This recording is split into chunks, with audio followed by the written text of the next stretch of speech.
Hello. हाँ, तो 12वीं कक्षा की विज्ञान के अंदर हम भौतिक विज्ञान के अंदर हम आज का नेक्स्ट टॉपिक पढ़ने वाले हैं, जिसका नाम है विद्युत द्विध्रुव के कारण विद्युत क्षेत्र की तीव्रता। ठीक है, तो देखो, विद्युत क्षेत्र की तीव्रता का फॉर्मूला अपन पढ़ चुके हैं। E = Q/4πε0 r²।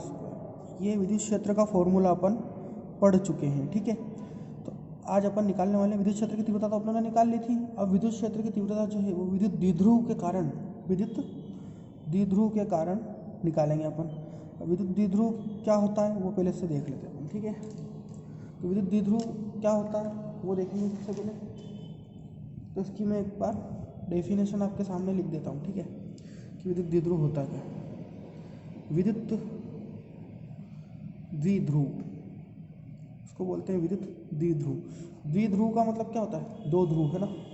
तो जब दो समान परिणाम और विपरीत आवेश, चलो मैं लिख ही देता हूँ ना डेफिनेशन। जब दो समान परिणाम, सिंपल है बहुत। जब दो समान परिणाम और विपरीत आवेश, जब दो समान परिणाम और विपरीत आवेश अल्प दूरी पर रखे जाएं। विपरीत आवेश अल्प दूरी पर रखे जाएं। विपरीत आवेश का मतलब होता है जैसे एक प्लस है तो दूसरा, विपरीत प्रकृति कर लो, है ना, ताकि आपको क्लियर समझ में आए। विपरीत प्रकृति के आवेश अल्प दूरी पर रखे जाएं। तो यह व्यवस्था क्या कहलाती है? यह व्यवस्था कहलाती है अपने द्विध्रुव कहलाती है। क्या कहलाती है? यह व्यवस्था क्या कहलाती है? द्विध्रुव कहलाती है। ठीक, यहाँ तक क्लियर, कोई दिक्कत वाली बात नहीं। अभी समझ में आ जाएगा आपको ये व्यवस्था कैसी, क्या व्यवस्था है। ठीक है, तो द्विध्रुव अपन पढ़ रहे हैं ना। जब दो समान परिणाम मतलब जैसे एक आवेश है अपने पास Q, दूसरे का भी आवेश परिणाम, मतलब एक आवेश का परिणाम Q है तो दूसरे का भी क्या हो जाएगा? Q। ऐसा नहीं है कि इसका 2Q हो जाएगा, इसका 3Q हो जाएगा, ऐसा नहीं है। दोनों का परिणाम क्या है? Q। तो समान परिणाम के आवेश आपके सामने मैंने यहाँ पे रख दिए। ठीक है, समान परिणाम और विपरीत प्रकृति के आवेश, मान लो इसका प्लस है तो इसका क्या हो जाएगा? माइनस। ये होगी विपरीत प्रकृति। ठीक है, अल्प दूरी पर रखे जाए। अल्प दूरी का मतलब क्या होता है? कम दूरी। अल्प दूरी का मतलब होता है बहुत कम दूरी। ठीक है, तो ये मान लो ये अल्प दूरी होगी अपनी, ये अल्प दूरी। ठीक है, ये बिंदु मान लेता हूँ मैं यहाँ पर A बिंदु, और ये बिंदु मान लेता हूँ मैं यहाँ पर B बिंदु। अल्प दूरी पर रखे जाए तो उसको क्या बोलते हैं अपन? द्विध्रुव बोलते हैं। क्या बोलते हैं? द्विध्रुव। और इनके बीच की दूरी हमेशा अपने को क्या माननी है? 2a माननी है। क्या माननी है? 2a। ये द्विध्रुव की क्या होती है? व्यवस्था होती है। मतलब दो समान परिणाम और विपरीत प्रकृति के आवेश जब अल्प दूरी 2a पर रखे जाएंगे, या तो ऐसा कर लो इसको यहाँ पे, तो उसको क्या बोलते हैं अपन? विद्युत द्विध्रुव बोलते हैं। क्या बोलते हैं? विद्युत द्विध्रुव। ये व्यवस्था है इसकी विद्युत द्विध्रुव की। सिंपल है। जब दो समान परिणाम के आवेश या विपरीत प्रकृति के आवेश अल्प दूरी पर, मतलब 2a पर रखे जाएं, इन दोनों के बीच की दूरी हमेशा 2a ही लेते हैं, क्योंकि जब अपन आगे विद्युत क्षेत्र निकालते हैं ना, तो उसके अंदर क्या है कि अपनी सुविधा रहती है ना 2a। तो जब अल्प दूरी पर रखते हैं तो इस व्यवस्था को क्या बोल दिया आपने? विद्युत द्विध्रुव बोल दिया। एक चीज और है, विद्युत द्विध्रुव आघूर्ण। अब नाम तो इसका बहुत खतरनाक है, लेकिन है बहुत सिंपल चीज़। देखो क्या चीज़ है कि विद्युत द्विध्रुव के एक आवेश पर, देखो इसकी भी डेफिनेशन लिख देता हूँ तो आपको समझ में आ जाएगा ना। विद्युत द्विध्रुव के एक आवेश पर, विद्युत द्विध्रुव के एक आवेश की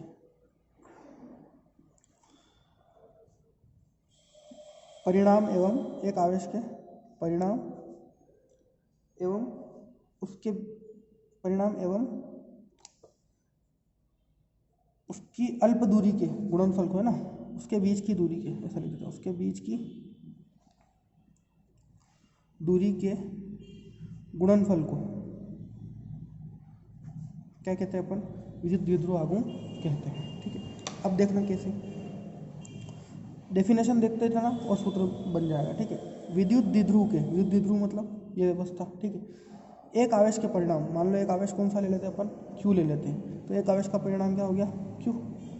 एवं उसके बीच की दूरी, उसके बीच की दूरी क्या है? यही है ना, इन दोनों के बीच की दूरी यही है। उनके बीच की दूरी के गुणनफल को, गुणनफल मतलब इन दोनों का क्या हो जाएगा? गुणनफल को क्या कहते हैं अपन? विद्युत द्विध्रुव आघूर्ण कहते हैं। विद्युत द्विध्रुव आघूर्ण, और इसको काय से डिनोट करते हैं अपन, P से डिनोट करते हैं। तो फॉर्मूला क्या बना अपना, P is equal to 2a³। एक आवेश का परिणाम और उनके बीच की दूरी दोनों का गुणनफल किसके बराबर होता है, विद्युत द्विध्रुव आघूर्ण के बराबर होता है। तो यहाँ तक क्लियर, ठीक।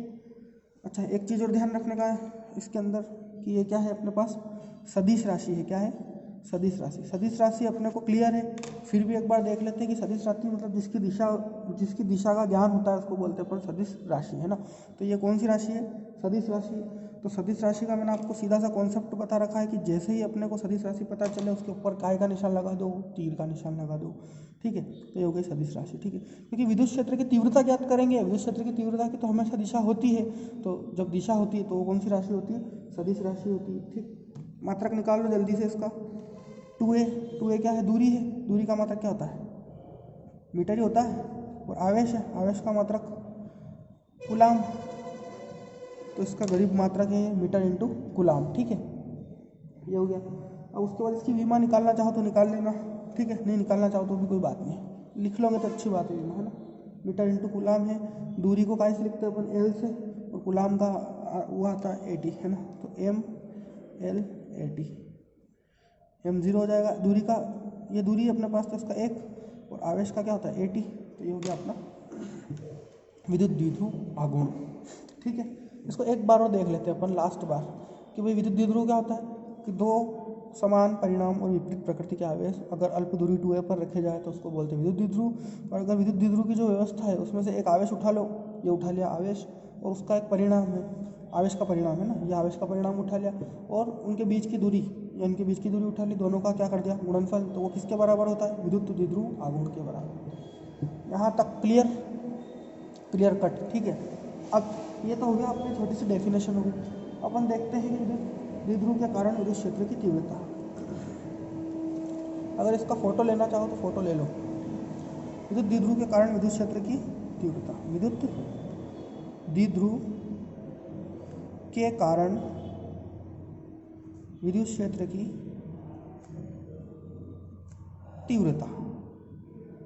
अब है अपने पास डेरिवेशन, ठीक है, घबराने की जरूरत नहीं है। विद्युत द्विध्रुव के कारण विद्युत क्षेत्र की तीव्रता, तो इसमें क्या होता है कि विद्युत द्विध्रुव के कारण विद्युत क्षेत्र की तीव्रता निकाल रहे हैं अपन। तो पहले अपने ने विद्युत क्षेत्र की तीव्रता निकाली थी, आपको ध्यान हो तो उसमें अपन ये सूत्र लेके आए थे, E = Q/4πε0r², ठीक, ये सूत्र लेके आए थे अपन। तो ये भी विद्युत क्षेत्र की तीव्रता का सूत्र था। ये बिंदु आवेश के कारण थी, आपने टॉपिक डाला होगा बिंदु आवेश के कारण विद्युत क्षेत्र की तीव्रता, तो उसमें ये निकाला था। अब है अपने पास विद्युत द्विध्रुव के कारण विद्युत क्षेत्र की तीव्रता, मतलब ये जो द्विध्रुव है इसके कारण किसी बिंदु पर अपन विद्युत क्षेत्र की क्या ज्ञात करेंगे, तीव्रता का फॉर्मूला निकालेंगे। अब ये दो तरह से निकालते हैं, दो तरह से मतलब दो प्रकार से ना। एक तो निकालते हैं इसकी अक्ष पर, और एक निकालते हैं निरक्ष पर। अब तुम्हारे दिमाग में प्रश्न उठना चाहिए कि भाई अक्ष और निरक्ष क्या बोला है। तो अक्ष और निरक्ष आपने जब 10वीं क्लास में पढ़े होंगे, ग्राफ पढ़े होंगे, ग्राफ है ना, 11वीं में भी पढ़े होंगे ये ग्राफ। तो एक अक्ष होता है एक्स अक्ष, एक होता है वाई अक्ष, ये तो पढ़े होंगे ना। तो ये जो होता है उसको बोलते हैं अपन अक्ष, और ये जो होता है उसको बोलते हैं अपन निरक्ष, ये ध्यान रखना। ये तो इसको तो बोलेंगे अपन अक्ष, और ये होता है निरक्ष। तो जैसे अपन ये अपने पास अक्ष है, यहाँ पर अपन ने वही समान द्विध्रुव के कारण निकालेंगे तो द्विध्रुव तो बीच में आएगा है ना। तो कोई समान प्रकृति का आवेश, जैसे एक बिंदु बी हो जाएगा, है ना। इसमें समान प्रकृति का एक आवेश लेंगे, प्लस क्यू, एक लेंगे अपन क्या लेंगे -Q, या फिर यहाँ -Q ले लेंगे, यहाँ +Q ले लेंगे, जो भी अपनी इच्छा पड़ेगी जो करेंगे अपन, ठीक है। इसके बीच में दूरी 2a रहती है, जो रहती है, क्योंकि द्विध्रुव में क्या रहती है, दूरी दोनों के बीच में 2a रहती है। अब अपन क्या करेंगे कि मान लो इसको आगे बढ़ाएंगे, कहाँ बढ़ाएंगे, आगे। यहाँ कोई बिंदु मान लेंगे अपन, मान लो P, और यहाँ पे अपन विद्युत क्षेत्र की तीव्रता ज्ञात करेंगे। इसके कारण जैसे जो +Q है ये भी इस पर कोई ना कोई प्रभाव डालेगा, और -Q है ये भी इस पर कोई ना कोई प्रभाव डालेगा। तो इन दोनों बिंदुओं के कारण इस बिंदु पर आगे बढ़ाएंगे और विद्युत क्षेत्र की तीव्रता ज्ञात करेंगे। ऐसे ऐसे करेंगे अपन, ठीक है। फिर निरक्ष का जब करेंगे अपन बाद में, अभी तो अक्ष का ही करेंगे आज, जब अपन निरक्ष का करेंगे तो उसमें भी ऐसे ही करेंगे अपन कि ये तो अक्ष बना लेंगे। अब निरक्ष तो यहाँ पे है, मतलब ऊपर नीचे ही होगा निरक्ष। तो यहाँ पे अपन कोई बिंदु मान लेंगे P, यहाँ तो अपन यही -Q +Q ले लेंगे, फिर यहाँ पे इसको मिलाएंगे तो ये निरक्ष हो जाएगा एक तरह से। तो फिर इसमें चित्र थोड़ा सा वो कठिन बनेगा, लेकिन घबराने की जरूरत नहीं, समझ में आ जाएगा, ठीक है। तो ये अक्ष है, ये निरक्ष है। और अपन बात करें अक्ष पर विद्युत क्षेत्र की तीव्रता, ठीक। अब इसको ध्यान से समझने का है। इसमें से अगर सावधानी हटी तो दुर्घटना घटी। तो पहले मैं हेडिंग डाल दूँ, हेडिंग आपको भी डालनी है ये वाली। विद्युत दिख रहा है ना, हाँ, विद्युत द्विध्रुव के कारण विद्युत क्षेत्र की तीव्रता, ठीक है। और अक्ष पर ये जरूर ध्यान रखना, एग्जाम में डायरेक्ट पूछता है वो अक्ष और निरक्ष, या तो अक्ष पर पूछेगा या निरक्ष पर पूछेगा, एक तो पूछ ही लेगा, ठीक है। तो ये है अपने पास अक्ष पर निरक्ष तीव्रता। तो इसमें एक सीधा सा कॉन्सेप्ट ये ध्यान रखना है अपने को कि अगर अपने को चित्र समझ में आ गया मतलब अपने को पूरा कॉन्सेप्ट समझ में आ गया, ठीक है। और चित्र तो आपको समझ में आ ही गया, विद्युत द्विध्रुव वाला जो चित्र था वही बनेगा इसमें, क्योंकि अक्ष की बात हो रही है ना। तो देखो मैं चित्र बना लूँ एक बार ताकि आपको क्लियर हो जाए, ठीक है। उसके बाद लैंग्वेज वगैरह तो सब आप लिखते रहना, मैं बता दूंगा आपको लैंग्वेज क्या लिखनी, ठीक है। तो जैसे कोई बिंदु मान लूँ मैं यहाँ पे, है ना, और एक बिंदु मान लूँ मैं यहाँ पे। अब किसके कारण है? विद्युत द्विध्रुव के कारण। तो विद्युत द्विध्रुव तो बनाना ही पड़ेगा, नहीं तो वो नाराज हो जाएगा, ठीक है। तो यहाँ पे मान लूँ मैं आवेश क्या है, माइनस का क्यू, और यहाँ पे मान लूँ मैं प्लस का क्यू, कोई दिक्कत वाली बात नहीं। इन दोनों के बीच की दूरी अब आप ही बता दोगे कितनी मानूँ, 2a मान लो, ठीक बात, यहाँ तक कोई दिक्कत वाली बात नहीं। ये बिंदु हो गया अपना ए और ये हो गया बी। ए बिंदु पर माइनस क्यू आवेश है, बी बिंदु पर प्लस क्यू आवेश है, दोनों के बीच की दूरी 2 है। ये विद्युत द्विध्रुव की व्यवस्था है, ठीक है। यहाँ बीच में मैं मध्य बिंदु मान लेता हूँ उसका ओ, कोई दिक्कत वाली बात नहीं है, ठीक है। अब देखो इसको आगे बढ़ाएंगे, क्या करेंगे, क्योंकि विद्युत क्षेत्र की तीव्रता कहाँ ज्ञात करनी है, वो बिंदु लाना पड़ेगा अपने को। मान लो अपने को यहाँ पे विद्युत क्षेत्र की तीव्रता ज्ञात करनी है, कहाँ पर, और इस बिंदु का मान है P, कोई भी मान लेते अपन, P मान लो, बोले R मान लो, कुछ भी मान लो, ये P बिंदु मान रहे हैं अपन, ठीक है। P बिंदु पर अपने को विद्युत क्षेत्र की तीव्रता क्या करनी है, ज्ञात करनी है। तो मैं इसको आगे बढ़ा लेता हूँ, इसको लाइन को यहाँ से ये मिला लिया मैंने, ठीक है। यहाँ तक कोई दिक्कत नहीं होनी चाहिए मेरे हिसाब से, ठीक है। अब देखो यहाँ से यहाँ तक की दूरी कितनी है अपने पास, यहाँ से यहाँ तक की दूरी 2a है। तो ये बिंदु O से यहाँ तक की दूरी में क्या मान लूँ, R मान लूँ, कोई दिक्कत वाली बात नहीं। यहाँ से यहाँ तक की दूरी में क्या मान लूँ, R, ये दूरी R मान लूँ, क्योंकि जहाँ जिस बिंदु से अपन विद्युत क्षेत्र की तीव्रता ज्ञात करते हैं उस दूरी को क्या मानते हैं अपन, हमेशा R ही मानते हैं ना। ऐसे अब देखो ये कॉन्सेप्ट ध्यान रखना, यहाँ से यहाँ तक की दूरी R हो गई, और यहाँ से यहाँ तक की दूरी 2a है। तो एक चीज़ और ध्यान रखना, यहाँ से यहाँ तक की दूरी 2a, और मैंने इसको क्या बोला, मध्य बिंदु बोला, मतलब इसको ऐसे लिख सकते हैं, ये a हो गई और ये भी क्या हो गई, a, कोई दिक्कत वाली बात नहीं है ना। आधी आधी बांट दी मैंने भाई, 2a अपने पास दूरी थी, मैंने आधी आधी दोनों को दे दी, इसको दे दी a और इसको दे दी a, यहाँ तक कोई दिक्कत नहीं। चलो बस यहाँ तक कोई दिक्कत नहीं, मतलब आपको समझ में आ गया है, ठीक है। और यहाँ विद्युत क्षेत्र की दिशा किधर हो जाएगी, इधर की साइड हो जाएगी, ठीक है। ये भी क्लियर है आपको। अब इसको ध्यान से समझना कि क्या है ना। तो देखो सबसे पहले इसमें लैंग्वेज लिखनी है अगर आपको, तो लैंग्वेज क्या लिखेंगे, 2-3 लाइन तो लिखनी पड़ेगी, नहीं तो परीक्षक नाराज हो जाएगा अपना। तो माना से ही शुरू होती है अपनी लैंग्वेज। माना एक विद्युत द्विध्रुव है ए बी, है ना, ऐसे लिखना, लिख देता हूँ चलो मैं। माना एक विद्युत द्विध्रुव ए बी है, माना एक विद्युत द्विध्रुव ए व बी है, ए व बी है, ये ए और बी है। माइनस क्यू व प्लस क्यू आवेश 2a दूरी पर स्थित है, माइनस क्यू व प्लस क्यू आवेश 2a दूरी पर स्थित है, 2a दूरी पर स्थित है, ठीक है। जो चित्र बनाया वही लिखना है अपने को लैंग्वेज में, ठीक है। स्थित है और इसका मध्य बिंदु O है, यहाँ तक कोई दिक्कत नहीं आनी चाहिए, जो मैंने बोला वही मैंने लिखा, ठीक है। मध्य बिंदु O है, जो मैंने चित्र में रोया है वही मैंने यहाँ पे लिखा है, मध्य बिंदु O है। और O से R दूरी पर, O से R दूरी पर, O से R दूरी, ये O है, R दूरी पर मतलब बिंदु कौन सा है, P, O से R दूरी पर बिंदु P पर विद्युत क्षेत्र की तीव्रता की गणना करेंगे या गणना करनी है।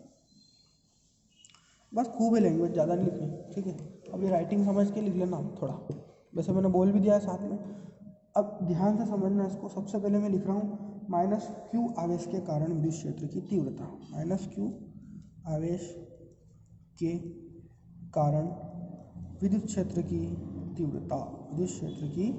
तीव्रता, ठीक है। माइनस क्यू आवेश के कारण विद्युत क्षेत्र की तीव्रता क्या हो जाएगी, देखो E माइनस क्यू, ये E तो अपन लिखते हैं विद्युत क्षेत्र की तीव्रता का फॉर्मूला, नीचे क्या लगा दूँ मैं, माइनस क्यू लगा दूँ, क्योंकि माइनस क्यू के कारण कर रहे हैं ना, बराबर Q/4 4πε0। अब देखो ये माइनस लगाया मैंने, क्योंकि माइनस क्यू के कारण अपन ज्ञात कर रहे हैं, तो इसलिए मैंने क्या लगा दिया यहाँ पे, माइनस लगा दिया Q/4πε0। अब आर स्क्वायर होता है सूत्र, तो है ना, सूत्र यही होता है ना, E = Q/4πε0 आर स्क्वायर, ये नॉर्मल फॉर्मूला होता है। तो आर की जगह अपन क्या लिखेंगे, देखो ये अपना माइनस क्यू आवेश है, क्या है, माइनस क्यू आवेश। अब देखो यहाँ से अपने को ठेठ यहाँ तक की दूरी चाहिएगी, क्योंकि अपन माइनस क्यू के कारण ज्ञात कर रहे हैं, तो ए से लेके पी तक, तो अपन क्या लिखे यहाँ पे AP²। ध्यान देना है दूरी में आर स्क्वायर लिखते हैं, लेकिन अभी मैं आर नहीं लिख रहा हूँ, अभी मैं क्या लिख रहा हूँ, क्योंकि जो माइनस क्यू के कारण अपने को आवेश ज्ञात करना है, माइनस क्यू के कारण बिंदु P पर ज्ञात करना, तो यहाँ से यहाँ तक की पूरी दूरी चाहिएगी अपने को, तो यहाँ से यहाँ तक की दूरी क्या है, AP, और आर स्क्वायर होता है, इसलिए AP² लगा दिया। अब इस सूत्र को ध्यान से देखना, E - Q =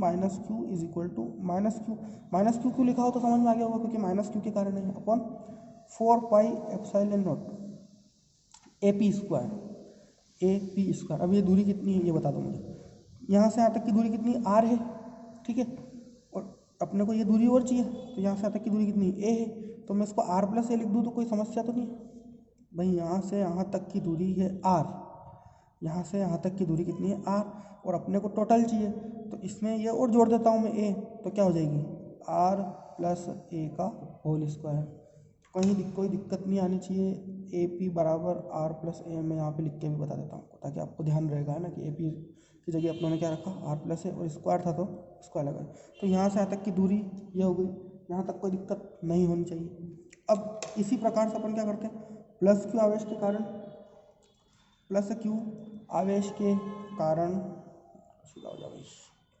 विद्युत क्षेत्र की तीव्रता E+Q, ठीक है, = यहाँ तो अपन +Q ही लिखेंगे, ऊपर परिणामी आवेश है ना, यहाँ पे माइनस क्यू के कारण था इसलिए माइनस क्यू लिखा है, यहाँ पे +Q/4πε0। अब दिमाग लगाओ कि दूरी क्या लिखें, पहले यहाँ से यहाँ तक की दूरी थी, क्योंकि माइनस क्यू आवेश यहाँ पर स्थित था, इसलिए यहाँ से यहाँ तक की। अब अपने पास +Q आवेश कहाँ पर है, यहाँ पर है, तो अपने को दूरी कौन सी चाहिए, अब यहाँ से यहाँ तक की, B से P, तो मैं क्या लिख दूँ, PB²। कोई दिक्कत वाली बात नहीं है ना, P से अपने को B यहाँ तक ये वाली दूरी चाहिए अपने को, है ना, तो मैंने ये लिख दिया। अब इसको ध्यान से समझने का, E+Q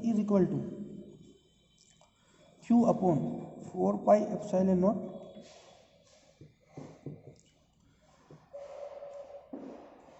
PB²। इसकी दूरी निकालनी। अब अपने को यहाँ की दूरी पता है 2a है, यहाँ की दूरी यहाँ तक पता है 2r है, यहाँ की भी पता है, लेकिन ये पता नहीं है, तो वही दिमाग लगाओ अपन। देखो यहाँ से यहाँ तक की दूरी अपने को पता है r है, P से O की दूरी पता है अपने को r है, ठीक है, तो इसमें से मैं ये दूरी घटा दूँ तो यही बचेगी ना भाई, इसको तो भूल ही जाओ, इसका तो कोई काम ही नहीं। अब अपने को यहाँ से यहाँ तक की दूरी टोटल पता है r है, और अपने को सिर्फ यही चाहिए, और यहाँ से यहाँ तक की भी पता है, तो मैं इसमें से अगर इसको घटा दूँ तो यही वाली दूरी बचेगी अपने पास। अगर मैं इसमें से इसको घटा दूँ तो यही बचेगी ना, तो ये पूरी r है, ये है a, r-a करूँ तो क्या आएगी, r-a², तो PB आ जाएगी। r में से a गया तो कितना बचा, PB बचा ना, तो यहाँ लिख देता हूँ मैं PB = r-a। यहाँ तक कोई दिक्कत वाली बात, हाँ के ना, PB = r-a, ठीक। तो यहाँ तक दोनों कंडीशन अपने अप्लाई हो गई है ना, कि दोनों की दूरी अपने ने निकाल ली। अब कुछ भी नहीं करना अपने को। अतः परिणामी तीव्रता अपने ने दोनों बिंदु के कारण निकाल ली, अब क्या निकालेंगे अपन, अतः परिणामी तीव्रता क्या हो जाएगी, देखो टोटल निकालनी है अपने को, तो E = E+Q + E - Q, दोनों को जोड़ देंगे अपन। परिणामी तीव्रता का मतलब क्या होता है, दोनों को जोड़ देंगे, तो E+Q + E - Q। तो देखना आप ध्यान से इसको स्टेप को, E+Q का मान रख रहा हूँ मैं, ये वाला है ना, तो Q/4πε0 r-a², यहाँ तक क्लियर, प्लस E - Q की जगह क्या रखूँ, ये रखूँ, तो -Q/4πε0 r+a²। यहाँ तक कोई दिक्कत नहीं होनी चाहिए। अब आगे दिमाग आपका ऑटोमेटिक दौड़ रहा होगा कि E = Q/4πε0 r-a², plus minus क्या होता है, -Q/4πε0 r+a²। यहाँ तक क्लियर है तो फिर आगे बढ़े। क्लियर है, चलो भाई आगे बढ़ते हैं अपन। ठीक है, अब स्टेप ध्यान में रखते चलना। ठीक है, एक बार और लिख देता हूँ इस स्टेप को यहाँ पर, है ना। ई इज इक्वल टू क्या था अपने पास, q upon 4πε0 r minus a का whole square minus q upon 4πε0 r plus a का होल स्क्वायर, यही सूत्र था। अब अपन देखो इसमें क्या करते हैं, दिमाग चलाओ थोड़ा सा आगे। E is equal to q upon 4πε0 common ले लूँ क्योंकि दोनों में आ रहा है ना। क्यू अपॉन 4πε0 कॉमन ले लूँ तो अंदर क्या बचा अपने पास 1 अपॉन आर माइनस ए का whole square minus 1 upon r plus a का होल स्क्वायर। समझ में आ गया होगा कॉमन लेना। क्यू अपॉन 4πε0 इसमें भी है, दोनों में है, दोनों को बाहर ले लिया। 1 अपॉन आर माइनस ए का होल स्क्वायर बचा, अंदर 1 माइनस और minus 1 upon r plus a का होल स्क्वायर बचा। अगर कॉमन लेना भी नहीं आता तो फिर तो स्थिति बहुत ज़्यादा खराब। ई इज इक्वल टू देखो क्यू अपॉन 4πε0। ठीक है, अब यहाँ से मैं क्या करूँ, इन दोनों का एलसीएम ले लूँ। तो एलसीएम क्या हो जाएगा, आर माइनस ए का whole square plus r plus a का होल स्क्वायर। यहाँ तक क्लियर है, दोनों का क्या ले लिया मैंने, एलसीएम ले लिया। अब देखो यहाँ से जब ये इससे कट जाएगा तो क्या बचेगा, आर प्लस ए का होल स्क्वायर, तो ऊपर क्या बचेगा, आर प्लस ए का होल स्क्वायर। माइनस की जगह माइनस, ये आर प्लस ए गायब हो जाएगा तो अंदर क्या बचेगा, आर माइनस ए का होल स्क्वायर। यहाँ तक किसी को कोई दिक्कत नहीं होनी चाहिए। ठीक है, तो E is equal to q upon 4πε0। ध्यान से देखेंगे आप, ए प्लस बी का होल स्क्वायर, सूत्र क्या होता है, a square plus b square plus 2ab होता है, माइनस ए माइनस बी का whole square, a square plus b square minus 2ab upon, इसको अपन अगर सोल्व करें तो क्या हो जाएगा, देखो ए minus b a plus b, square को भूल जाओ ना, ए माइनस बी और ए प्लस बी, तो क्या होता है a square minus b square होता है, और फिर स्क्वायर को याद कर लो तो ये स्क्वायर। इसका सीधा सा सिंपल सा तरीका है, अगर ज़्यादा डीप में घुसोगे तो कन्फ्यूज हो जाओगे। इसको ऐसे याद रखना, a minus b a plus b, तो a square minus b square, square को भूल जाओगे ना, फिर उसके बाद वापस स्क्वायर को याद कर लो तो ये ऊपर पूरा स्क्वायर लग जाएगा। ठीक है, इसका सूत्र होता है ए प्लस बी का होल स्क्वायर, तो a square plus b square plus 2ab है ना, 2 into a into b minus a square plus b square minus 2ab, तो इसका सूत्र मैंने यहाँ पर खोल दिया। ठीक, अब आगे देखेंगे अपन, E is equal to q upon 4πε0। इसको मैं थोड़ा सा खोल के लिख देता हूँ ना, r square plus a square plus 2ar minus, अब देखो ये चिन्ह प्लस का है लेकिन बाहर आएगा तो क्या हो जाएगा, माइनस का। ये भी प्लस का है, ये बाहर आएगा तो क्या हो जाएगा, माइनस का। और ये माइनस का है तो माइनस माइनस क्या हो जाएगा, प्लस हो जाएगा। ठीक, और ये हो जाएगा r square minus a square का होल स्क्वायर। यहाँ तक किसी को कोई दिक्कत नहीं होनी चाहिए। एक बार और देख लो इसको कि यहाँ से अपन ने कॉमन लिया, ठीक है, उसके बाद एलसीएम लिया तो इससे कट गया, आर प्लस ए का होल स्क्वायर बचा, माइनस इससे कट गया तो आर माइनस ए का होल स्क्वायर बचा। यहाँ तक कोई दिक्कत नहीं।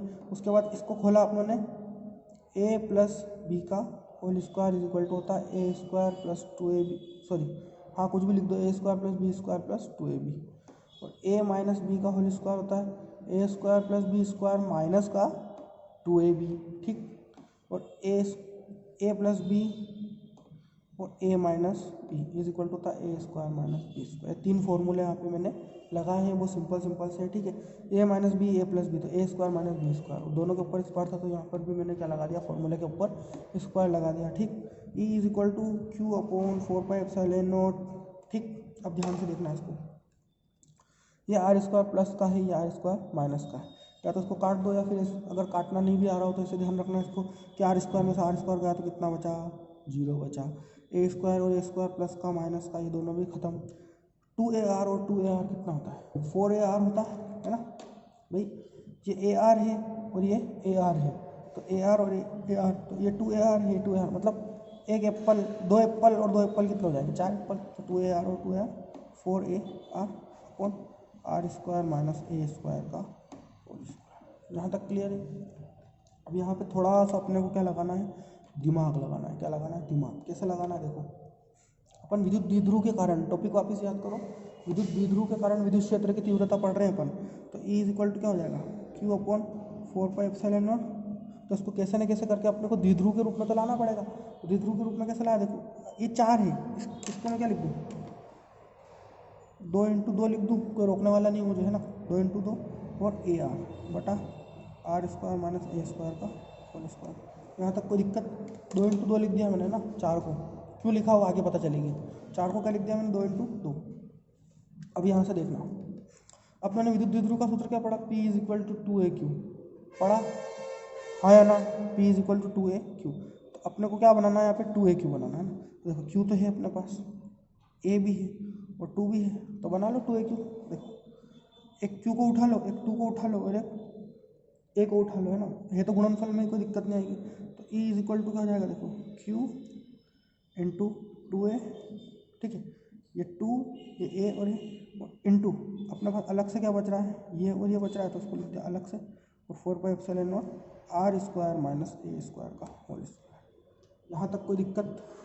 भाई 4 को मैंने लिख दिया 2 × 2, उसके बाद Q को अलग, 2A को अलग, और 2 जो बचा था वो साइड में लिख दिया मैंने, ठीक है। अब इसको ध्यान से देखेंगे अपन, तो क्या देखेंगे? यहाँ लिख रहा हूँ स्टेप में, E बराबर, देखो 2AQ को तो क्या क्या लिख सकते हैं अपन? P लिख सकते हैं, द्विध्रुव आघूर्ण P बराबर 2AQ से। तो 2A को तो क्या लिख सकते हैं अपन? P लिख सकते हैं, इंटू बचा क्या अपने पास? 2R upon 4πε0। अब इसका भी कुछ ना कुछ करते हैं अपन, r square minus a square का होल स्क्वायर। तो अपन वापस इसको लेके आते हैं एक बार, है ना। तो देखो अब इसमें दूरी कौन सी बड़ी? एक तो आर है अपने पास और एक क्या है? ए है। तो इसको तो भूल जाओ ना। तो ए और आर में से बड़ी कौन सी? आर है। आर बहुत ज़्यादा बड़ी है, तो अपन ए को क्या मान लेंगे यहाँ पर? नगण्य मान लेंगे। क्या मान लेंगे? नगण्य मान लेंगे। तो यहाँ पर लिखेंगे आर जो है वो बहुत क्या है? बड़ी है। आर क्या है? बहुत ज़्यादा बड़ी है। तो उसको क्या मान लेंगे अपन? R square minus a square का whole square is equal to, इसको आर स्क्वायर के बराबर मान लेंगे। क्यों मान लेंगे? क्योंकि आर स्क्वायर है, यहाँ पे 0 है, तो ये क्या बचेगा अपने पास? आर स्क्वायर बचेगा, है ना। तो यहाँ पे आर स्क्वायर और माइनस ए स्क्वायर की जगह क्या लिख देंगे अपन? आर स्क्वायर लिख देंगे, ठीक है। और इसका भी स्क्वायर है अपने पास, इसका भी क्या है? स्क्वायर है। इसको 0 मान लिया, ये बचा अपने पास आर स्क्वायर और इसका भी स्क्वायर है। तो ये हो जाएगा E = P × 2R अपॉन 4πε0, और आर स्क्वायर का स्क्वायर मतलब आर की पावर कितनी हो जाएगी? 4 हो जाएगी, ठीक है। आर की पावर 4 हो जाएगी, आर से ये कैंसिल हो जाएगा, तो E = हो जाएगा अपने पास 2P अपॉन 4πε0 और आर क्यूब, क्योंकि आर की पावर 4 थी, एक आर से एक आर कट गया, तो ये क्या आ गया अपने पास? आर क्यूब आ गया, ठीक है। अब ये अपना लास्ट जो है विद्युत द्विध्रुव के कारण अक्ष पर क्या आ गया? विद्युत क्षेत्र की तीव्रता का फॉर्मूला आ गया, है ना। इसके ऊपर सदिश निशान लगा देंगे, ठीक। और उसके बाद अगर इसको लिखना चाहे अपन सदिश रूप में, तो सदिश रूप में कैसे लिखते हैं? जैसे कूलाम को लिखा था 2P upon 4πε0 r cube dot r cap लगा दो, बस सीधी सी गणित खत्म, ठीक है। तो इसको एक बार आप कर लेना, उसके बाद अगर कोई प्रॉब्लम आती तो मुझसे पूछ लेना।